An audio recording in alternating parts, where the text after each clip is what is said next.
Okay, so another reminder about why it's important to center Palestinian voices when talking about Palestine. The internet has been so distracted by non-Palestinian allies who are centering themselves in the discussion of the genocide on Gaza. This idea that Palestinians owe you gratitude for you deciding to stand up for humanity and for our right to live as human beings is absolutely absurd. This idea that anyone other than Palestinians are going to free ourselves is ridiculous. I'm watching people create campaigns for a non-Palestinian who got their account disabled. Full videos. Full posts, multiple posts on their feed. I'm watching non-Palestinians talk about how they're losing money through brand deals that they used to get on Instagram. I'm watching our movement make non-Palestinians the face of the Palestinian liberation movement.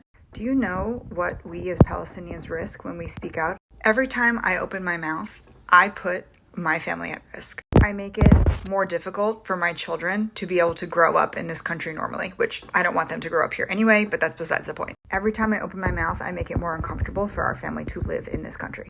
Every time I open my mouth, I lose a job opportunity, and I also have bills to pay, but I don't complain about it. Because while non-Palestinians have a choice, I don't have a choice. I don't have a choice to stay silent while my people are being slaughtered in my homeland.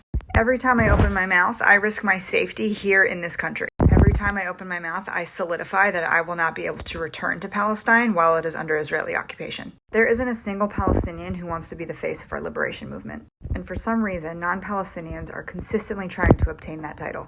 And then the internet will just give it to them.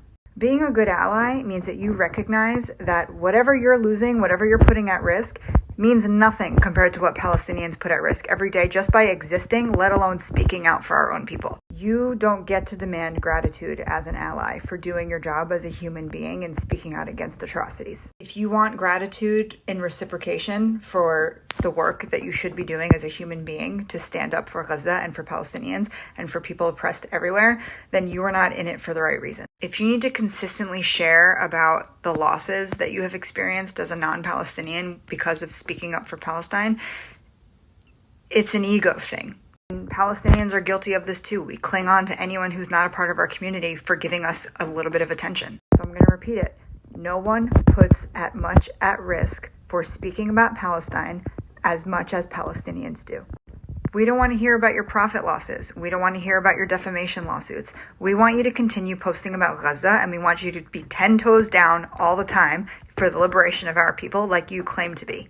Over 21,000 Palestinians in Gaza have been killed, and that's not including the estimated 10,000 that is still stuck under the rubble, also probably dead. And there are more than 55,000 injured Palestinians in Gaza due to Israeli airstrikes. So if you were talking about anything other than that, you are not in it for the right reasons. Again, the notion that anyone other than Palestinians are going to free ourselves as Palestinians is absolutely absurd. If you need constant attention in your role as an ally or need to continue to distract the conversation away from Gaza as an ally, you need to take a seat.